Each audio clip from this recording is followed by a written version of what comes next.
vježba za trbušnjake, ali ujedno i za istezanje donjeg dijela leđa.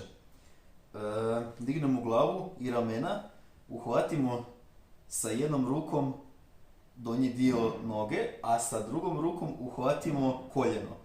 I sad lagano se podižemo gore u trbušnjak, ali tako da ne povlačimo jako sa rukama nogu prema sebi, nego više iz trbušnjaka, a rukama samo lagano povlačimo nogu kako bi se jače istegnuo donji dio leđa i stražnica. Znači izdisaj gore,